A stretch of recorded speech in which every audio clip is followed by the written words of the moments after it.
warahmatullahi wabarakatuh. Waalaikumsalam warahmatullahi wabarakatuh. Alhamdulillahirobbilalamin wassalatu wassalamu ala asyrofil anbiya'i wal mursalin sayyidina wa maulana Muhammadin wa ala alihi washabbihi ajmain. Amma ba'd. Pertama yang paling utama marilah kita panjatkan puji dan syukur kita atas kehadirat Allah Subhanahu wa taala karena berkat rahmat dan ridhonya kita dapat berkumpul di ruang kelas ini. Serta salawat dan salam Allah kita aturkan kepada junjungan kita Nabi besar Muhammad sallallahu alaihi wasallam. Yang terhormat dosen pengampung atau di aplikasi pengolahan data kuantitatif dan kualitatif yaitu Bapak Priyanto Kurnia Rahman MMSI.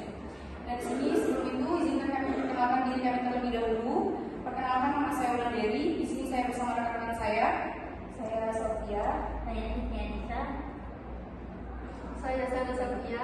Saya Sofia Apriani. Saya Salimah. Dan saya Usi Darasati.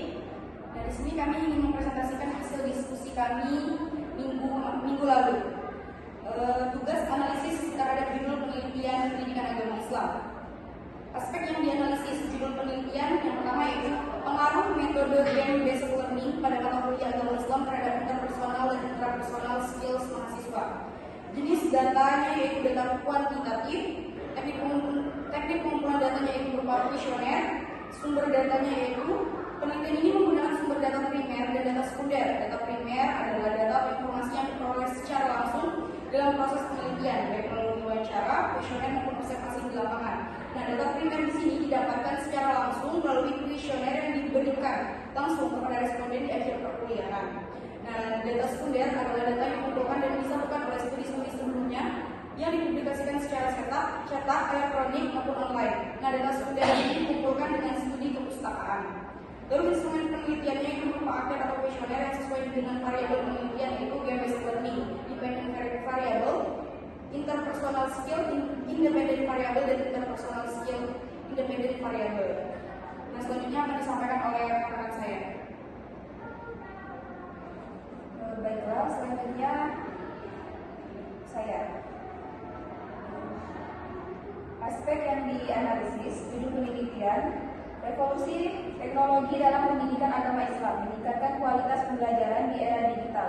Jenis data kualitatif karena data ini bersifat deskriptif dan diperoleh dari sumber-sumber tertulis seperti buku, jurnal ilmiah, artikel, dokumen, dan sumber online lainnya yang dilakukan dengan topik penelitian. Teknik pengumpulan datanya studi perpustakaan.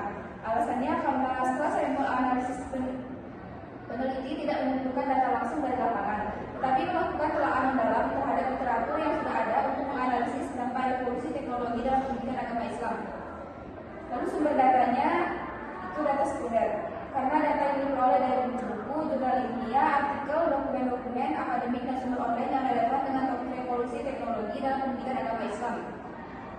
Kemudian instrumen penelitiannya, peneliti sendiri sebagai instrumen utama, karena dalam peneliti kualitatif studi perpustakaan, peneliti sendiri yang bertindak sebagai instrumen kunci seperti menyeleksi sumber, menganalisis isi dan menyanyi informasi dari berbagai buku dan jurnal.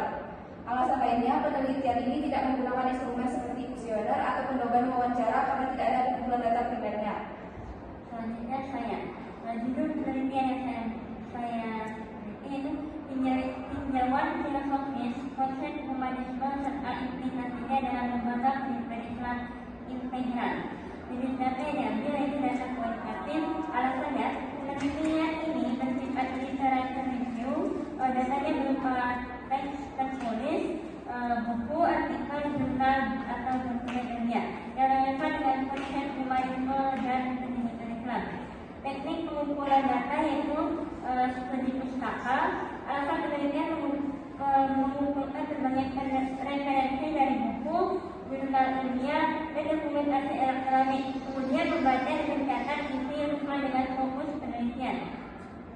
Sumber data berasal dari literatur yang sudah ada seperti buku, pendidikan Islam, artikel, jurnal ilmiah, dan dokumen-dokumen akademik. Misalnya karya Asy'ari 2019. Instrumen penelitian, dokumen atau referensi tertulis, buku, jurnal, artikel ilmiah, dan sumber literatur yang lain yang relevan dengan konsep humanisme dan pendidikan Islam. Lembaga pencatatan atau kartu data katakan analisis untuk menyeleksi, mengelompokkan dan pertama yang disebutkan, jadi instrumen utamanya adalah dokumen pustaka atau sumber literatur yang dianalisis secara sistematis untuk mendapatkan data penelitian. Selanjutnya judul penelitian yang saya analisis ialah implementasi kompetensi pedagogik guru PAI dalam pembelajaran di sekolah dasar negeri. Jenis datanya kualitatif, berisi uraian kata-kata baik tertulis maupun lisan yang diperoleh melalui wawancara, observasi, dan dokumentasi. Data ini dipilih karena penelitian berfokus pada pemahaman proses implementasi kompetensi pedagogik guru PAI, bukan pada data numerik atau statistik. Kemudian teknik pengumpulan data melalui wawancara, observasi, studi dokumenter, dan sumber primer serta sumber sekunder. Kepala sekolah dan guru PAI SD 1 Pangalengan sebagai informan utama yang terlibat langsung dalam perencanaan dan pelaksanaan pembelajaran. Kemudian dari dokumen sekolah yang relevan seperti RPP, kurikulum, catatan pelatihan guru, serta arsip lain yang mendukung analisis penelitian. Kemudian selanjutnya sumber data berasal dari guru, dokumen sekolah, dan wawancara. Wawancara dengan kepala sekolah dan guru PAI untuk menggali informasi secara mendalam tentang implementasi kompetensi pedagogik. Kemudian observasi terhadap kegiatan pembelajaran baik di dalam maupun di luar kelas untuk melihat penerapan kompetensi pedagogik secara nyata. Dan terakhir, dokumentasi berupa pengumpulan dokumen resmi sekolah seperti RPP, kurikulum, catatan kegiatan pelatihan, dan lain-lain sebagai pelengkap data wawancara dan observasi. Kemudian yang terakhir, instrumen penelitian. Pedoman wawancara berisi pertanyaan terstruktur maupun semi terstruktur untuk informan. Kemudian pedoman observasi format atau panduan untuk mencatat temuan penting saat mengamati proses pembelajaran. Dan juga daftar cek dokumentasi atau studi dokumentasi yang digunakan untuk memastikan dokumen penting terkait pembelajaran seperti RPP, kurikulum, laporan penelitian yang terkumpul dan dapat dianalisis. Baiklah, selanjutnya saya yaitu dengan judul penelitian manajemen strategis for developing PAI learning program at SMP NU Islamic Center Pesanggaran, yang dimana jenis datanya menggunakan kualitatif, menggunakan data primer yaitu berupa wawancara, observasi, dan data sekunder berupa dokumen. Yang kedua ada sumber data, adapun melalui narasumber ataupun informan yaitu kepala madrasah, wakil kepala madrasah, bidang kesiswaan, guru PAI, siswa, dan pengurus OSIS, dan dilengkapi dokumen dari silabus dan laporan evaluasi pembelajaran. Selanjutnya ada teknik pengumpulan data. Yang pertama ada wawancara mendalam, digunakan untuk menggali pandangan dari kepala sekolah, guru PAI, dan siswa. Yang kedua observasi partisipan, dilakukan untuk memahami langsung pelaksanaan pembelajaran dan kegiatan keagamaan.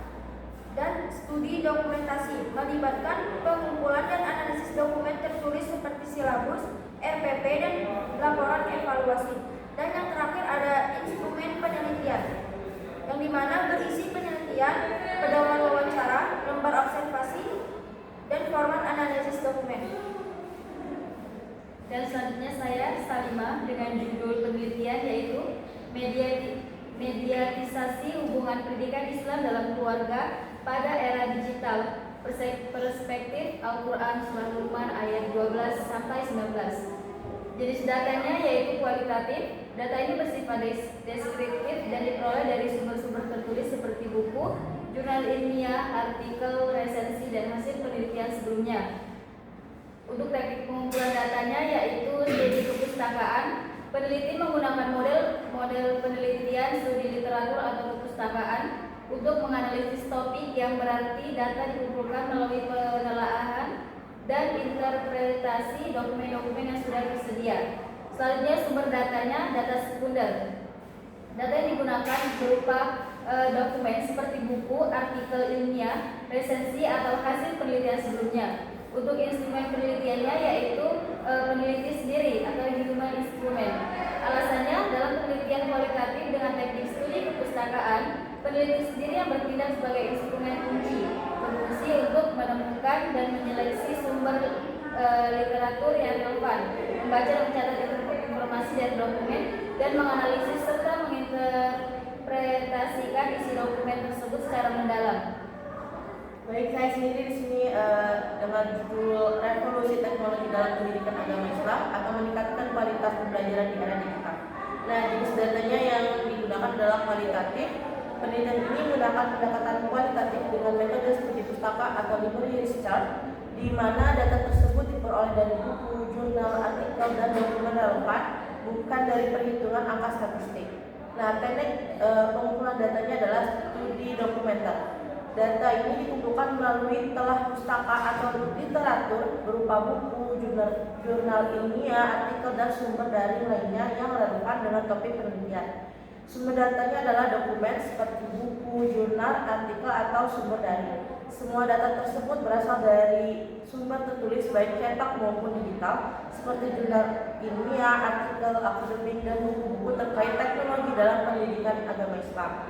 Instrumen penelitiannya adalah pedoman analisis literatur atau konteks analisis berupa catatan hasil telaah pustaka untuk menemukan pola, tema, dan kesimpulan terkait dampak revolusi teknologi dalam UKM.